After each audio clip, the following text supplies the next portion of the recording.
see that how much the narrative has changed with Auburn, right? You sit there and say to yourself at the beginning of the season, Auburn had a lot of expectations going into it every single season, right?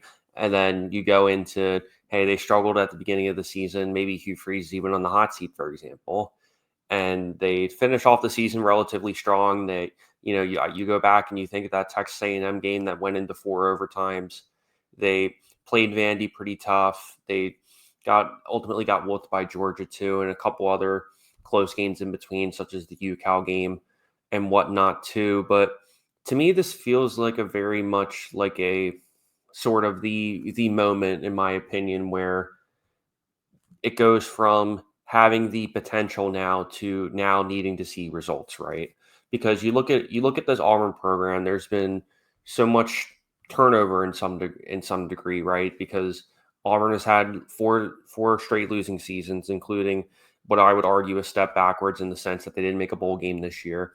Being five and seven obviously is not the type of expectations that you have, especially considering that, over the past, going to the 2010s and whatnot, they've been probably, I would argue, one of the top 15 most successful programs in all of college football. So for you to sit there and be okay with 5 wins, it just simply isn't anymore too, right? But you sit there and say to yourself, with Brian Hartson leaving and you had Hugh Freeze, you knew to some extent that it would take a little bit of time, right? And this is the moment where we finally are going to see the fruits of that labor, because everyone can talk about the resume of Hugh Freeze, right? I mean, you go back to his time at Liberty, you talk about Ole Miss. He's done it. He's done it before, and he's been pretty consistent in terms of being able to put top 10 classes together. Right now, according to 24/7 Sports, they're ranked number 4 right now in the entire country, and I would argue you have one of the most exciting quarterback rooms in the entire country. You sat there last year and said, "Hey, you had Hank Brown and Peyton Thorne last year. Then the year before that, it was a mix of Robbie Ashford and Peyton Thorne. And Peyton Thorne is a solid quarterback, and I could see the intrigue with him. To be honest with you, you saw his success at Michigan State. He has enough athletic ability to be a legitimate weapon, but it just never seemed to pan out with that whole situation too. And when you're flip flopping back and forth, and you don't have that consistency. It's never a good recipe for disaster too. And when you think about all the additions that they've had, right? You think of Ashton Daniels, the quarterback from Stanford, who's coming over. You think of Eric Singleton, a 4-star recruit from Georgia Tech, who I think is going to be a dog for him and a great weapon to complement Cam Coleman, who is going to have, in my opinion, a phenomenal sophomore season. You sit there and say Jackson Arnold, who I think has the potential to be their starting quarterback this year. But again, it's not so much his mechanics. It's not so much his raw athletic ability. It's not so much him as an actual talent. It's whether or not his decision making can turn the corner. And that's, I guess, it's in many ways it's sort of what Auburn was betting on with Peyton Thorne and Hank Brown to some degree, because those were obviously the big questions for last year. Is that anytime they found themselves in a situation where they needed that game tying moment or they needed that touchdown, it just never came through. And when you throw those interceptions in such critical moments, it just simply added up too many times that they're just shoot themselves in the foot over and over and over again. So you sit there and say to yourself, man, you got Jackson Arnold, you got Ashton Daniels, and then you bring in Deuce Knight, one of the best quarterbacks, who's going to be one of the best quarterbacks in the entire class. So he should be set up to be your 2026 quarterback. And also you bring in Jared Smith, who I think is going to be an immediate presence on this team, a really strong edge rusher.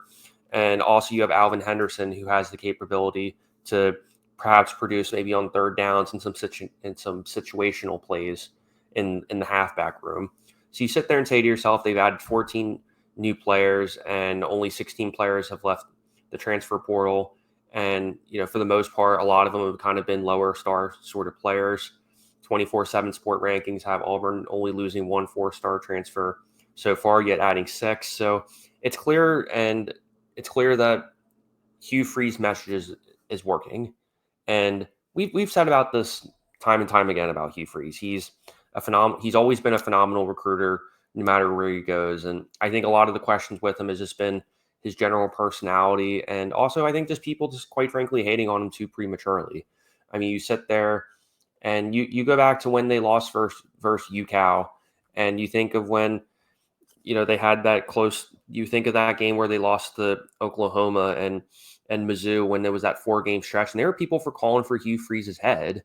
And you sit there and say to yourself, man, that they could be sitting there paying Gus Malzahn, Brian Hartson, and Hugh Freeze. I mean, I think that's freaking crazy if you ask me. And especially in this day and age of college football, there's always people wanting to jump the gun on things. But if you go back and watch my content regarding Auburn, I've been pretty consistent in saying I've always thought he was a really strong coach. I think you sit there and say to yourself, the recruiting has been pretty consistent in terms of top 10 recruiting classes, and he put up the potential at this point. But you get to a point where you can only see so much at this point. And even too, I've cut Auburn some slack this season for the 5-7 season, given how many young players have been on this program. You sit there and say to yourself, I think the offensive line is going to have to be a serious question mark for them. I mean, and you even go back last year, and that was one of the questions they really had to address. And again, it's going to be one of those things where you're going to have to really put this offensive line together. They have the wide receiver room to make some noise. I think they have one of the best quarterback rooms in the country now, given that I think Ashton Daniels is really underrated. If you watch him at Stanford, he's much better than people give him credit for. And obviously, you play in the ACC, you're a little bit under the radar there too. And I think Jackson Arnold does have some untapped potential, and it makes a hell of a lot of sense for him to be with a coach like Hugh Freeze. I think compared to Oklahoma's offense under Seth Lintrell when he originally started the season, to me, it just seems like a little bit of a better natural fit in terms of what Jackson Arnold can do.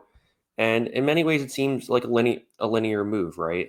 Because you sit there and you say to yourself, okay, they definitely lost a couple of close games too. Even if you go back and you look at the Arkansas game or the Mizzou game, I mean, for the most part, all those games were pretty close. So it's not like Auburn was necessarily sitting there getting blown out every game as well. And they're going to have to rely on a lot of these youthful players going into next season as well. I mean, I already mentioned Cam Coleman, who I'm a huge fan of. They had Lambert Smith as well. You think of DeMarcus Reddick, you think of Malik Blackton, you think of Caleb Harris, all these young kids who are really going to have to step up in even further way. And you're going to see a lot of different opportunities for these young players next fall. I mean, when you have the top 4 transfer class in the entire country, according to 24/7 Sports, you have another top 10 recruiting class, which is, I believe, their second or third straight so far. I know number 1 is Texas Tech, who I definitely have to sit there and talk to as well. But for being one of the top 15 programs in the entire country, for that extended period of time, five of their 7 losses were by 10 points or less. So it's not like they're sitting there and getting their ass whooped every week, right? But you get to the point where the rebuild has to be over at some point, and I would argue that the rebuild is over. The rebuild has to be over this time. There can't be any more excuses in terms of, oh, this team is too young. Oh, we can't find an offensive line. Oh, this quarterback got hurt. There's just nothing on the table anymore, because if you sit there and say to yourself, okay, if Jackson Arnold ends up starting the year and gets hurt, well, you have Ashton Daniels there. You have a young kid in Deuce Knight. You're just going to have to find a way to make it work at this point. And obviously, too, it takes years to really build yourself into a national championship contender, and that's always the expectation at Auburn every single year when you play the Iron Bowl versus Alabama. That's always going to be the comparison: is do you win the Iron Bowl versus Alabama every year? Do you get to a bowl game? And where are you in terms of winning a national title? Those are the 3 questions that fans want to know every single year. And if you aren't doing that, the fans are going to find out. Now, obviously, Brian Hartson, I think, was a little different because he was also kind of a jerk and just not very well liked. So that divorce kind of came naturally in that sense. And I think the whole Gus Malzahn thing obviously ran its course. But Hugh Freeze, to me, in this moment, I've said it before and I'll say it again, I think he is the right fit for this team. He is the guy that's going to get them over that hump that they're getting at now. And you sit there and say to yourself, this team has a lot of potential, but we're at the point now where we have to start seeing results. and they definitely have to start flirting with being at the top of the SEC, being able to make a college football playoff appearance. And you get to a point where, you know, they've done as much as they can in terms of high school recruiting. And again, development is always going to be playing an important part of it. But you're at the point now where you can't sell the potential anymore. You can't sell the recruiting classes anymore. The rankings are the rankings. And yes, we're giving them credit here. But at this point, now it's time for them to sell results. And if they don't see those results, there's just simply going to be a lot more questions than answers as this team moves forward. But I have to tell you, this is definitely one of the most improved programs in the entire country, and one that I certainly think any college football fan should be excited to see going into the 2025 season.